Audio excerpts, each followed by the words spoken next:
of days, my trust is in you. I am that I am, God. My trust. Frères et sœurs de l'émission, la manne du ciel. La manne jaillit toujours abondamment du ciel et nous donne la lumière de notre Seigneur Jésus-Christ. C'est lui la lumière du monde.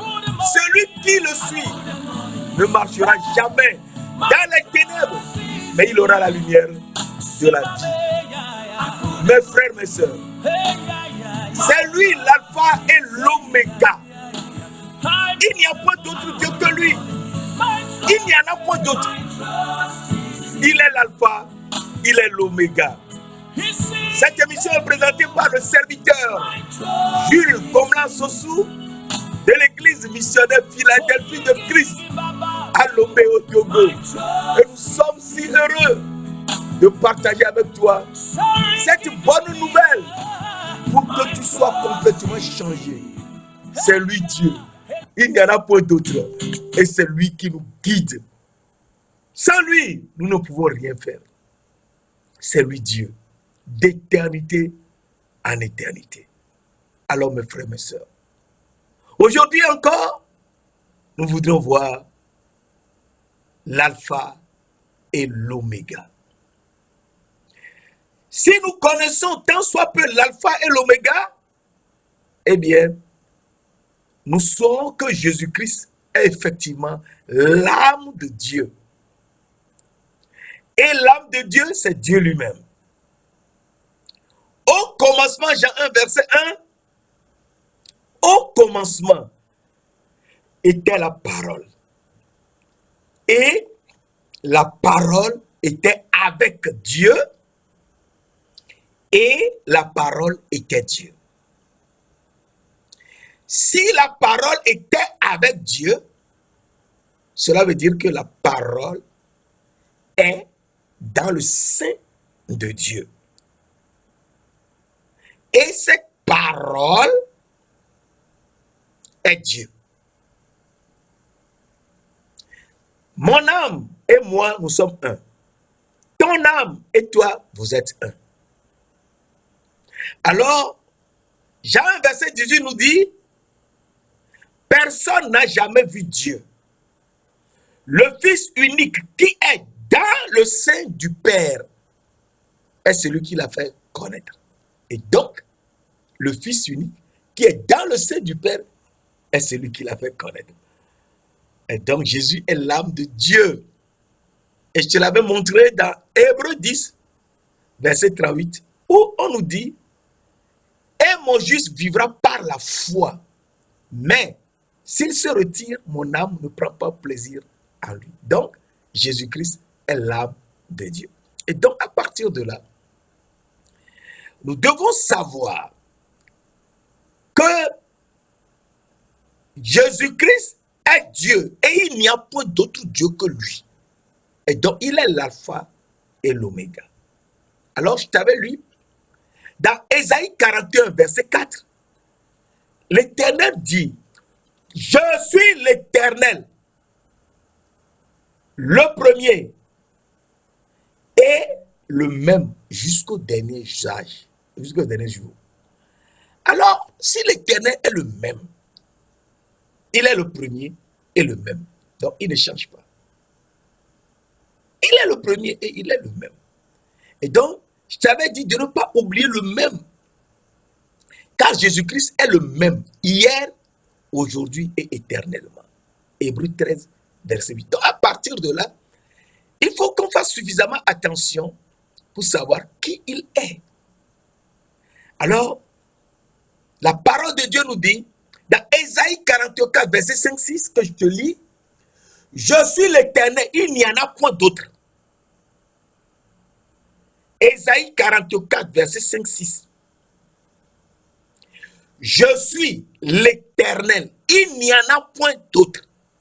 Donc c'est clair et c'est net que quand on parle de l'Éternel, c'est lui seul, il n'y en a point d'autre. Or moi, il n'y a point de Dieu. Or l'Éternel, il n'y a point de Dieu. J'étais saint avant que tu me connusses. Verset 6. C'est afin que l'on sache, du soleil levant jusqu'au soleil couchant, que hors moi, il n'y a point de Dieu. Hors moi, il n'y a point de Dieu. Il n'y en a point d'autre. Je suis l'Éternel, il n'y en a point d'autre. Donc, c'est l'Éternel. Hors lui, il n'y a point de Dieu. Hors lui, il n'y a point d'autre. Il est l'Éternel, il n'y en a point d'autre. C'est lui Dieu, d'éternité en éternité. Et donc, à partir de là, nous comprenons que si c'est lui, eh bien, il veut nous montrer un aspect tellement important qui se trouve dans Ésaïe. Et là, nous devons faire suffisamment attention. Nous lisons dans Ésaïe 43, verset 10 à 13. Ésaïe 43, verset 10 à 13, qui est un verset suffisamment important pour connaître qui est l'alpha et l'oméga. Ésaïe 43, verset 10 à 13. Vous êtes mes témoins, dit l'Éternel. L'Éternel, qui est le seul Dieu. Or, lui, il n'y en a pas d'autre. Il dit, vous êtes mes témoins, dit l'Éternel. Vous et mon serviteur que j'ai choisi. Mon serviteur que j'ai choisi. Dieu lui-même, il s'est choisi un serviteur. Et ce serviteur est son prophète, qui doit dire les paroles de Dieu. Pas ses propres paroles, ni les paroles des gens à côté. Il doit dire les paroles de Dieu. Les paroles de Dieu se trouvent dans la Bible. Dans la Bible, personne ne peut dire que Dieu m'a parlé. Il ne faut pas croire ça. Ce que Dieu te dira dans ton sommeil, tu le retrouveras dans la Bible. Et c'est là que tu sais que Dieu t'a parlé. Sinon, enlève ça. Alors, afin que vous sachiez, que vous le sachiez, que vous me croyez et compreniez que c'est moi.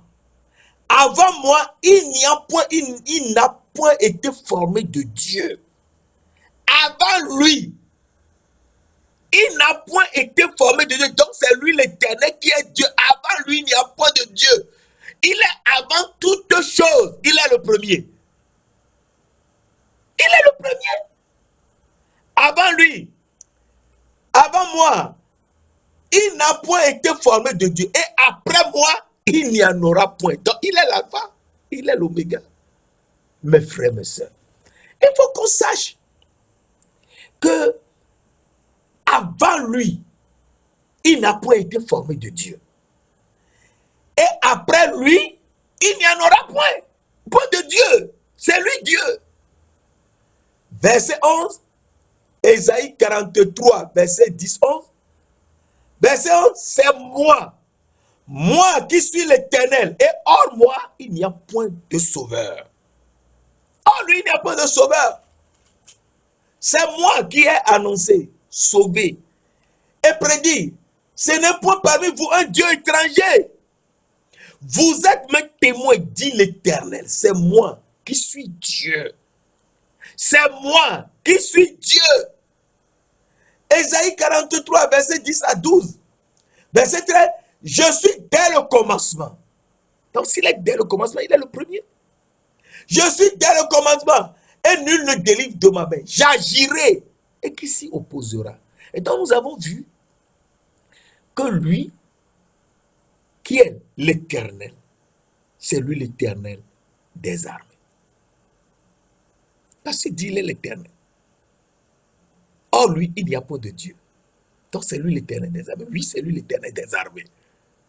Alors, il nous dit dans Ésaïe 6, verset 3, les séraphins s'écriaient, Saint, Saint, Saint est l'Éternel des armées. Toute la terre est remplie de sa gloire. Et, verset 4, mes yeux ont vu le roi grand air, l'Éternel des armées. Donc l'Éternel des armées est le roi. Le roi tout-puissant. Il n'y en a pas d'autre. C'est lui le roi. D'éternité en éternité. Ah, qui est ce roi? Eh oui. L'Éternel est roi à toujours et à perpétuité. Psaume 10, verset 16. L'Éternel est roi à toujours et à perpétuité. Alors si l'Éternel est roi à toujours à perpétuité, qui est ce roi? Et qui est l'Éternel? Alors, la Bible nous dit toujours dans Jérémie 10, verset 10, l'Éternel est Dieu en vérité. Voilà. Donc, quand on parle de l'Éternel, il faut savoir que l'Éternel, c'est lui Dieu en vérité.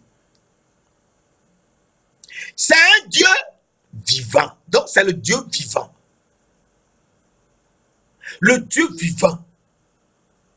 Donc, il faut le connaître pour devenir fils du Dieu vivant. Si tu ne le connais pas, tu ne peux jamais savoir que c'est lui le Dieu vivant et qu'il faut tout faire pour devenir fils du Dieu vivant. Et lui qui est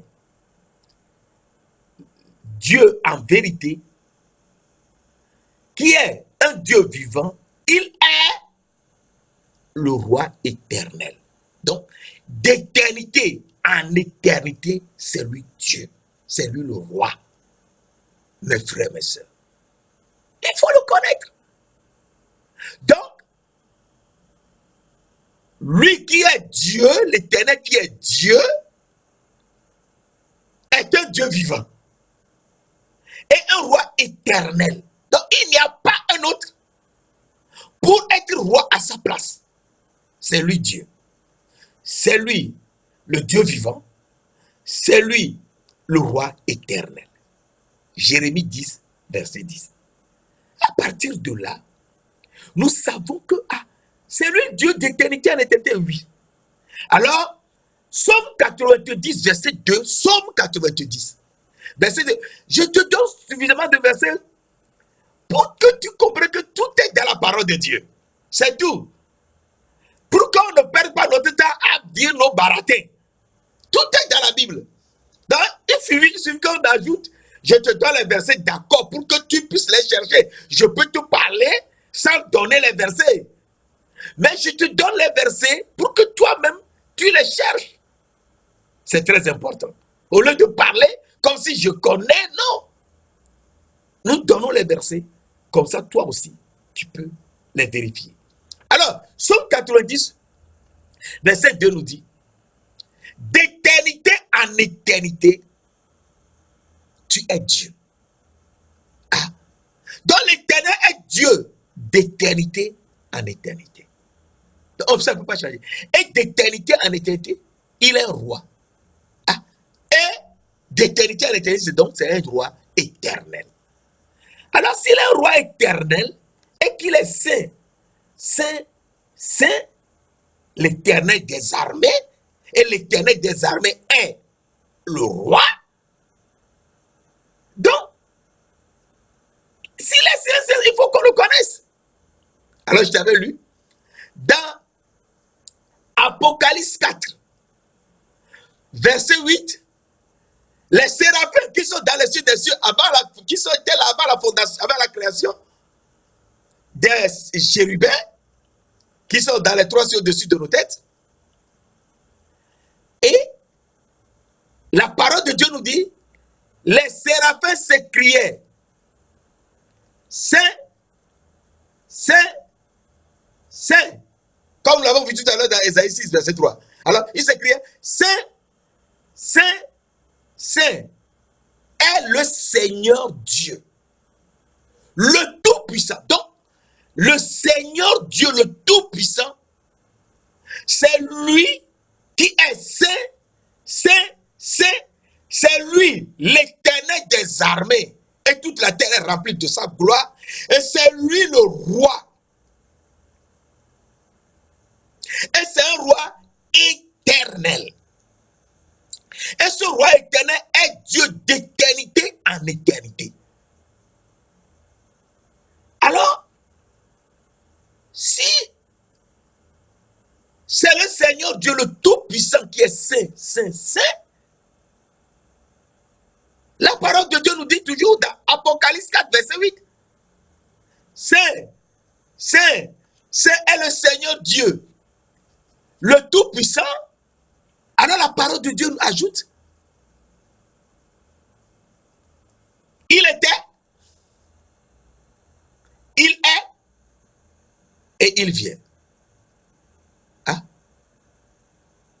Saint, saint, saint est le Seigneur Dieu, le Tout-Puissant, celui qui était avant la fondation du monde, qui est aujourd'hui, donc qui est je suis, et qui vient, c'est-à-dire éternellement, c'est lui. Oui, c'est lui qui est trois fois, c'est lui qui est saint, saint, saint. Alors, on se pose des questions. Qui il est? Alors, Apocalypse 8 nous dit, Apocalypse 1, verset 8, Apocalypse 1, verset 8, nous dit, et c'est très important, Apocalypse 1, verset 8 nous dit, je suis l'alpha et l'oméga. Ah! Apocalypse 1, verset 8 nous dit, je suis l'alpha et l'oméga. Mais ce n'est pas possible. Oui! Dit le Seigneur Dieu. Le Seigneur Dieu que nous avons vu tout à l'heure dans Apocalypse 4, verset 8. Saint, saint, saint est le Seigneur Dieu, le Tout-Puissant. Celui qui était, qui est et qui vient. Nous voyons maintenant dans Apocalypse 1, verset 8. Je suis l'alpha et l'oméga. Donc c'est lui l'alpha et l'oméga. Dit le Seigneur Dieu. Celui qui est, qui était et qui vient. Le Tout-Puissant. Donc le Seigneur Dieu, le Tout-Puissant, celui qui était, qui est et qui vient, c'est lui l'alpha et l'oméga. Ah oui, c'est lui l'alpha et l'oméga. Si c'est lui l'alpha et l'oméga, donc cela veut dire que il est venu jusqu'à nous pour qu'on le connaisse. Oui, lui qui est l'alpha et l'oméga est le roi éternel. Le roi éternel, oui. Et le roi éternel est l'éternel des armées. Et ce roi, c'est lui l'alpha et l'oméga, dit le Seigneur Dieu, le Tout-Puissant. Qui est ce roi? Mes frères, mes sœurs. Qui est ce roi? Alors, lui-même s'est révélé à nous sur la terre des vivants là. Il s'est révélé et a donné la révélation aux Madianites, les qui sont de Madian, dans le pays d'Orient. Et ceux qui sont de Madian dans le pays d'Orient, eh bien, ils ont eu la révélation que le roi est venu sur la terre. Et qu'ils verront une étoile dessus l'étoile et l'étoile les amènera jusqu'à lui. Et un jour, ils ont vu l'étoile. Et ils ont suivi l'étoile. Et l'étoile les a amenés jusqu'à Bethléem. Jusqu'à Bethléem, ils sont rentrés, l'étoile s'est arrêtée au-dessus d'une maison. Donc, l'étoile est venue jusqu'au-dessus d'une maison, en bas, dans notre atmosphère ici. Donc, eux, ils étaient les seuls à voir. Ils sont rentrés, ils ont vu Marie et le petit enfant. Ils lui ont donné de l'or, beaucoup d'or, pour dire que c'est le roi. Beaucoup d'encens pour dire que c'est lui le souverain sacrificateur. Et beaucoup de myrrhe pour nous dire que c'est lui. Le prophète a écouté, mais qui souffrira à notre place. Et qui nous sortira des ténèbres, de l'obscurité. Alors, nous voyons que celui qui est saint, est le Seigneur Dieu, le Tout-Puissant, celui qui était, qui est et qui vient. Et il est l'alpha et l'oméga. À partir de là, il faut qu'on sache qui est, qui était, qui est et qui vient. Et donc, si on le sait, on est plus réveillé. Alors, nous voyons que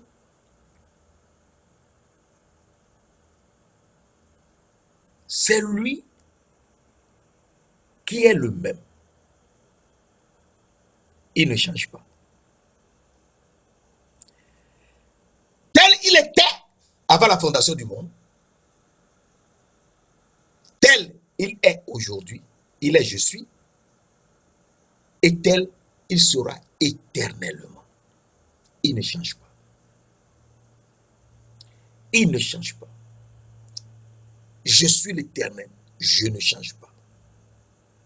Malachie 3, verset 6. Alors, nous lisons dans Ésaïe 45, verset 8. Je suis l'Éternel, il n'y en a point d'autre. Donc, s'il n'y en a point d'autre, c'est lui seul qui est l'Éternel, oui. Alors, nous lisons dans Ésaïe 45, verset 18. Verset 18. Car ainsi par l'Éternel, le Créateur des cieux, le seul Dieu, le seul, il n'y en a pas d'autre. Le seul Dieu qui a formé la terre, qui l'a faite, qui l'a affermie, qui l'a créée pour qu'elle ne soit pas déserte, qui l'a formée pour qu'elle fût habitée. Je suis l'Éternel, il n'y en a point d'autre. Donc, s'il est l'Éternel, il n'y en a point d'autre, c'est lui qui a créé les trois cieux et la terre. C'est lui qui a créé l'homme sur la terre pour que la terre soit habitée. Lui le seul. Il est le seul. Et s'il est le seul, il faut qu'on le connaisse bien. Alors, la parole de Dieu nous dit, dans 1 Corinthiens 8, verset 6, 1 Corinthiens 8, verset 6, néanmoins pour nous, il y a un seul Dieu. C'est lui le seul. Il y a un seul Dieu le Père, de qui viennent toutes choses et pour qui nous sommes. Et un seul Seigneur. Un seul. Il dit, il est le seul Dieu. Donc, s'il y a un seul Seigneur et un seul Père, cela veut dire que le seul Seigneur est le seul Père. Et un seul Seigneur, Jésus-Christ, par qui viennent toutes choses et par qui nous sommes. 1 Corinthiens 8, verset 6. Alors, s'il est le seul, alors il faut qu'on réfléchisse. Oui, il est le seul. Il n'y en a pas d'autre. Donc c'est lui le seul esprit. Oui, c'est lui le seul esprit. C'est lui le seul Seigneur. Et c'est lui le seul Dieu. Oui, il est le seul. Il n'y en a pas d'autre. Alors, la parole de Dieu nous dit dans Éphésiens 4, verset 4 à 6, il y a un seul corps et un seul esprit. Un seul esprit. Il y a un seul Seigneur, une seule foi, un seul baptême. Verset 6. Un seul Dieu et Père de tous, qui est au-dessus de tous, et parmi tous, et en tous. Donc, le seul Seigneur Jésus-Christ est le seul Esprit, et c'est lui le seul Père. Alors tu vas te poser des questions. Mais comment il peut être le seul Esprit? Oui, il est le seul Esprit. Alors je te donne rapidement. Dans 2 Corinthiens 3, 2 Corinthiens 3, verset 18, 2 Corinthiens 3, verset 17. Oh, le Seigneur Jésus-Christ, c'est l'Esprit. Le Seigneur, c'est l'Esprit. Et là où il y a l'Esprit du Seigneur, là est la liberté. Donc le Seigneur, c'est l'Esprit. Alors, tu peux être un peu embarrassé, mais non, il ne faut pas être embarrassé. Je te donne un verset. Dans Philippiens 1, verset 19, dans Philippiens 1, verset 19, nous lisons, car je sais que cela tournera à mon salut grâce à vos prières et à l'assistance de l'Esprit de Jésus-Christ. Philippiens 1, verset 19.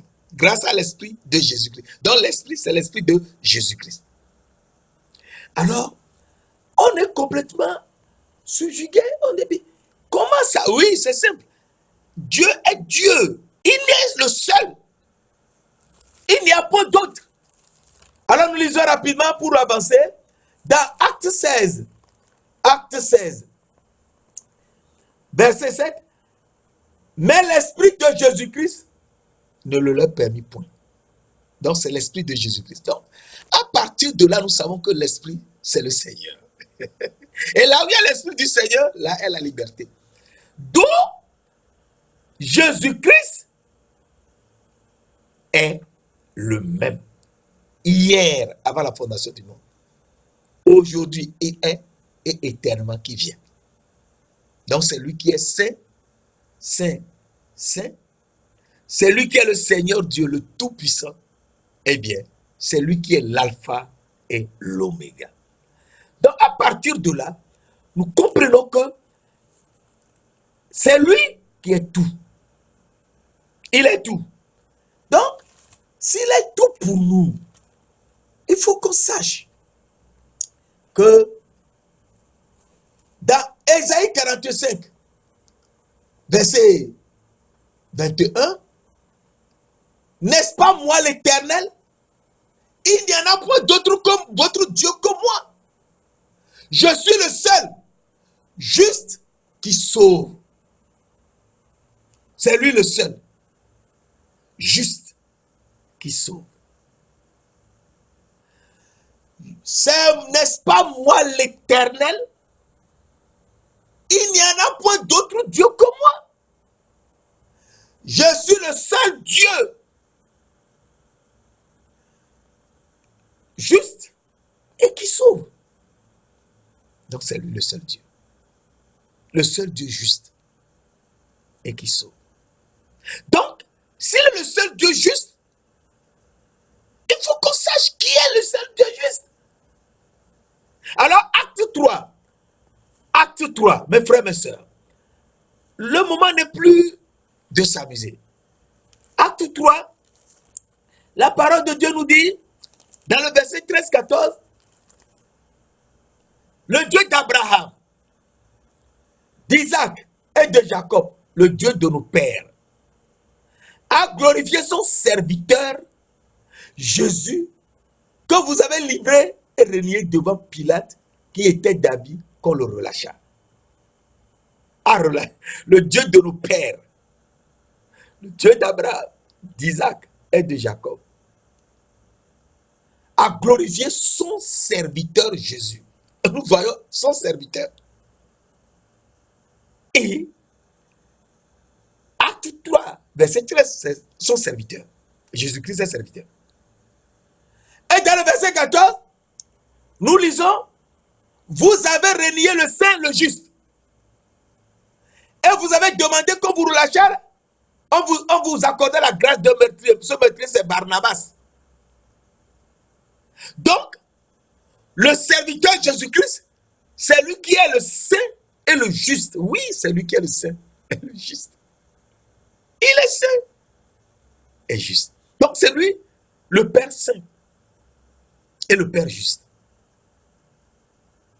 C'est lui, le Père saint et le Père juste.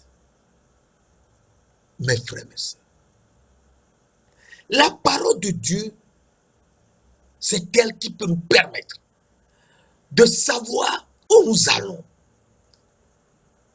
afin qu'on sache comment être avec lui, comment suivre sa parole, la suivre partout et être conduit par l'Esprit de Dieu pour la vie éternelle. En mangeant, bien sûr, le fruit de l'arbre de la vie, qui est le pain de vie. Et une fois qu'on a mangé le pain de vie, nous buvons l'eau de vie, qui est le sang de Jésus-Christ. Et nous devenons comme lui. Nous devenons comme Jésus. Nous sommes sortis âme vivante du sang de Jésus-Christ.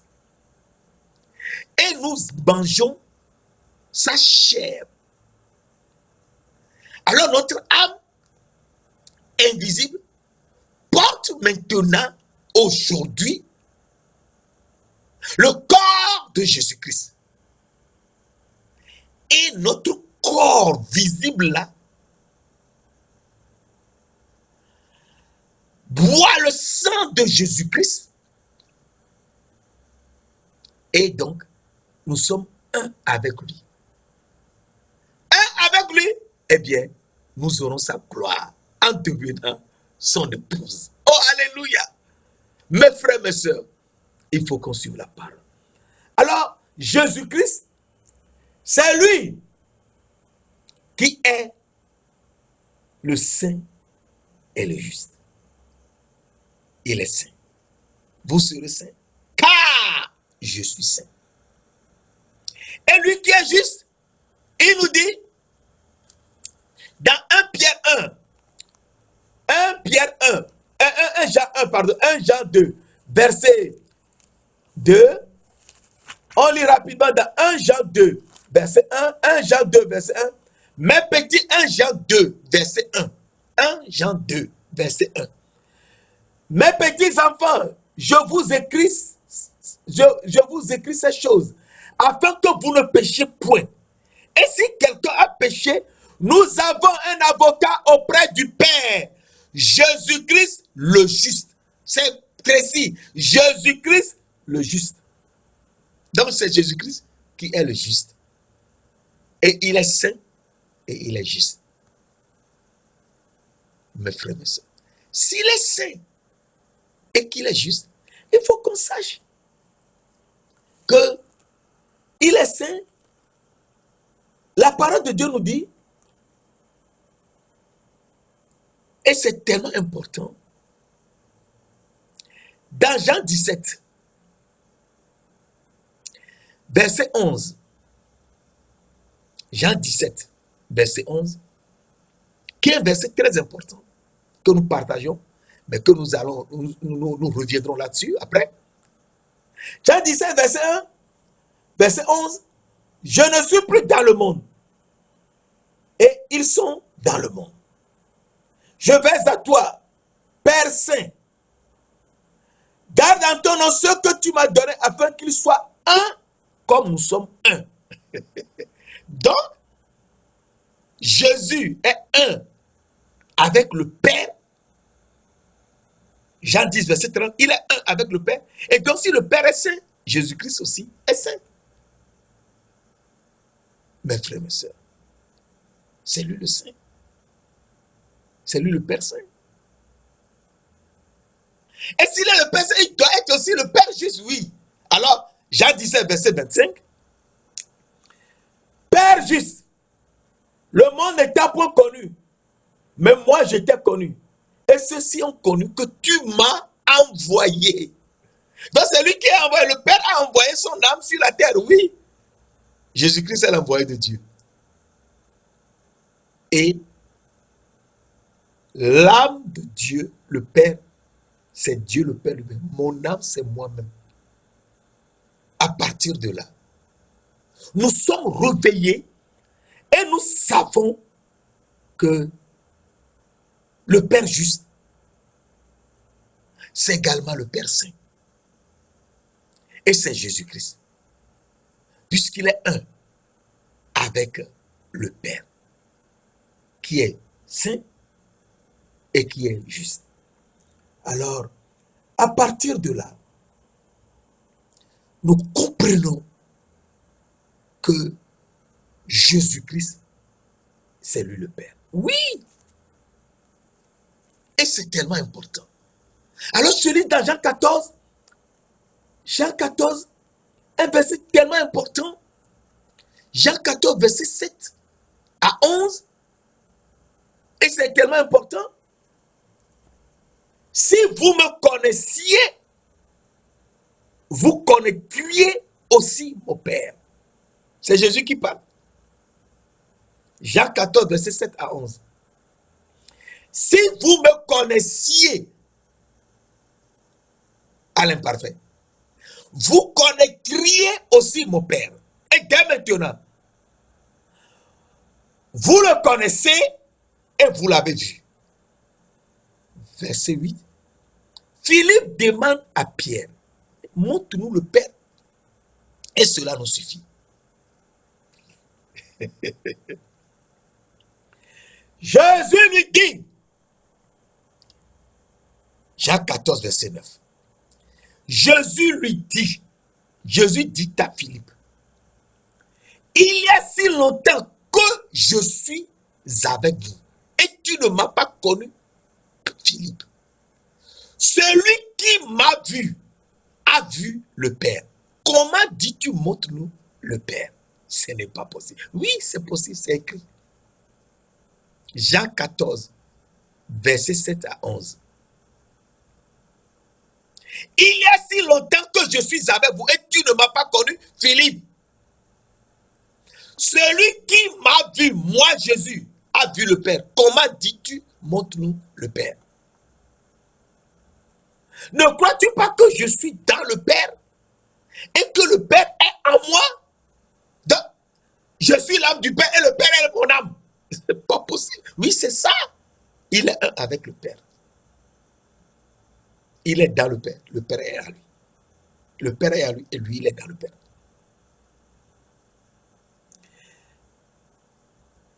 Le Père qui demeure en moi, c'est lui qui fait les œuvres. Verset 1. Croyez-moi, je suis dans le Père et le Père est en moi. Croyez du moins à cause de ces œuvres. Alors, nous comprenons que Jésus, c'est lui l'alpha et l'oméga. Le Seigneur Dieu, le Tout-Puissant. Alors, à partir de là, nous comprenons que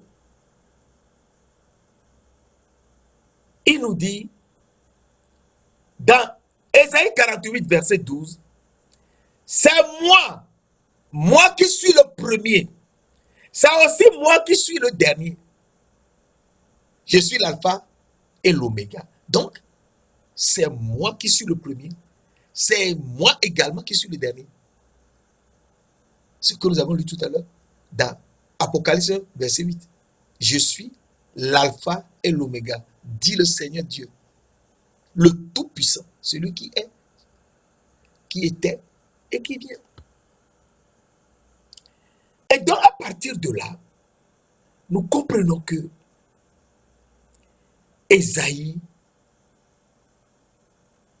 a vu des choses extraordinaires.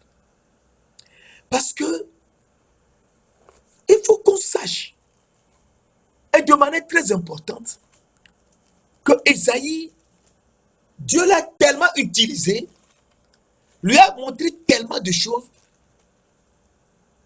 qu'il faut qu'on suive Ésaïe doucement, progressivement, pour qu'on sache ce que le Seigneur veut nous dire. Alors, nous lisons dans Ésaïe 44, Verset 5-6. Je suis l'Éternel. Il n'y en a point d'autre. Or moi, il n'y a point de Dieu. C'est afin que l'on sache, du soleil levant au soleil couchant, que hors moi, il n'y a point de Dieu. Je suis l'Éternel, il n'y en a point d'autre. Donc, s'il n'y en a point d'autre, c'est lui le roi d'Israël. Oui, c'est lui le roi d'Israël. Et à partir de là, nous savons que c'est lui qui est Alpha et Oméga. S'il est l'Alpha et l'Oméga, eh bien, nous devons savoir que dans Ésaïe 46, verset 9 à 13, souvenez-vous de ce qui s'est passé dès les temps anciens. Car je suis Dieu, il n'y en a point d'autre. Il n'y en a point d'autre. Je suis Dieu. Nul n'est semblable à moi. Je suis Dieu. Nul n'est semblable à moi. Verset 10. Ésaïe 46, verset 10. J'annonce dès le commencement ce qui doit arriver. Et longtemps d'avance ce qui n'est pas encore accompli. Je dis, mes arrêts subsisteront et j'exécuterai toute ma volonté. Verset 11. C'est moi qui appelle de l'Orient un oiseau de proie, d'une terre lointaine un homme pour accomplir mes desseins. Je l'ai dit, je le réaliserai. Je l'ai conçu, je l'exécuterai. Mes frères, mes soeurs, c'est lui l'Éternel. Et il y en a point d'autre. Et lui qui est l'Éternel, il faut qu'on sache que c'est lui qui fait tout. Lui qui est tout, nous dit, et de manière très importante, dans Ésaïe, toujours dans Ésaïe 45, verset 22 à 25, Ésaïe 45, verset 22 à 25, tournez-vous vers moi et vous serez sauvés. Ce n'est que vers lui qu'il faut se tourner pour être sauvé. C'est lui Dieu, d'éternité en éternité. C'est lui le Père juste. C'est lui le Père saint. C'est le seul Dieu, le seul Seigneur. Le même Dieu, le même Seigneur. Jésus-Christ, le même. Et il est le même de toute éternité. Donc, il n'y a pas d'autre Dieu que lui. Il n'y a pas d'autre Dieu que moi. Je suis le seul Dieu juste et qui sauve. Alors, il dit, tournez-vous vers moi et vous serez sauvés. Vous tous qui êtes aux extrémités de la terre, car je suis Dieu. Il n'y en a point d'autre. Verset 23, je le jure par moi-même. Je le jure par moi-même. Donc, c'est lui Dieu qui jure par lui-même. Oui, c'est lui. Il n'y en a pas d'autre. Je le jure par moi-même. Donc, c'est lui Dieu qui jure par lui-même. Je le jure par moi-même. Et donc, la vérité sort de ma bouche. Et ma parole ne sera pas revoquée. Je le jure par moi-même. Mes frères, mes sœurs. La vérité sort de ma bouche. Et ma parole ne sera pas revoquée. Tout genou fléchira devant moi. Toute langue jurera par moi. En l'Éternel seul me dira-t-on, réside la justice et la force. Mes frères, mes sœurs. Alors à partir de là, nous savons que sans lui, nous ne pouvons rien faire. Sans Jésus, nous ne pouvons rien. Nous sommes nuls. Nous ne pouvons rien faire sans lui. Et donc, il faut qu'on le suive partout afin qu'on soit réveillé. Il faut qu'on le suive. Alors, dans le Nouveau Testament, j'avais développé l'Ancien Testament. Bien sûr, en faisant allusion à certains passages du Nouveau Testament. Mais c'est dans le Nouveau Testament même qu'on comprend mieux. Dans le Nouveau Testament, je t'avais lu Apocalypse verset 8. Je suis l'alpha et l'oméga, dit le Seigneur Dieu. Celui qui est, qui était et qui vient, le Tout-Puissant.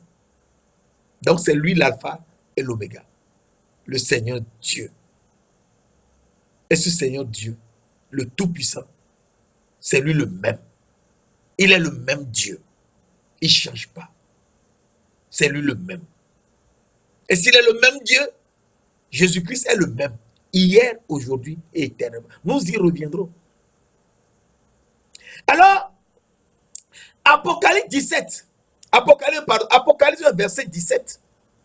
Apocalypse 1, verset 17 nous dit, Apocalypse 1, verset 17, 17-18, et c'est tellement important, nous dit, quand je le vis, je tombais à ses pieds comme mort. Il posa sa main sur moi. Il posa sa main droite sur moi en disant, ne crains point, je suis le premier et le dernier. Alors nous allons comprendre pourquoi il dit le premier et le dernier. Je suis le premier et le dernier. Verset dit, et le vivant. J'étais mort, et voici je suis vivant au siècle des siècles. Je tiens les clés de la mort et du séjour des morts. Alors cela veut dire que lui, qui est le premier et le dernier, c'est lui qui existe avant tout, avant même la fondation du monde. C'est lui qui a créé les trois cieux et la terre. C'est lui qui a tout fait. Mais il est mort pour nous. Et il est ressuscité. Et il est vivant au siècle des siècles. Jésus-Christ, qui est venu sur la terre et qui est l'âme de Dieu, il est mort. Et il est ressuscité le troisième jour. Pourquoi le troisième jour, on aura aussi l'occasion de le développer le troisième jour? Pourquoi il est ressuscité le troisième jour? C'est très important. Alors, nous comprenons que c'est lui le vivant,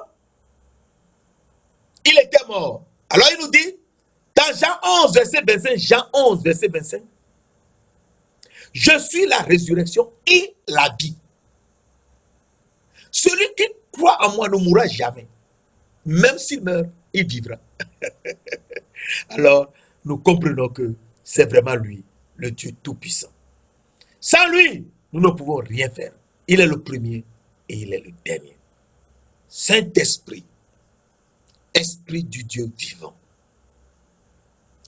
Esprit de gloire, Esprit du roi éternel, nous te remercions.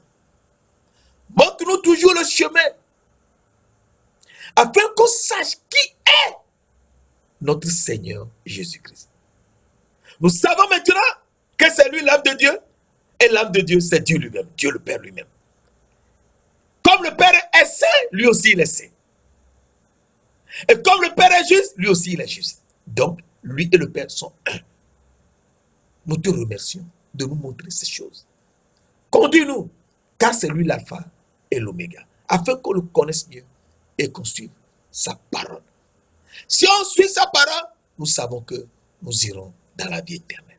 Merci de nous l'avoir déjà fait, au nom précieux de notre Seigneur Jésus-Christ de Nazareth. Amen.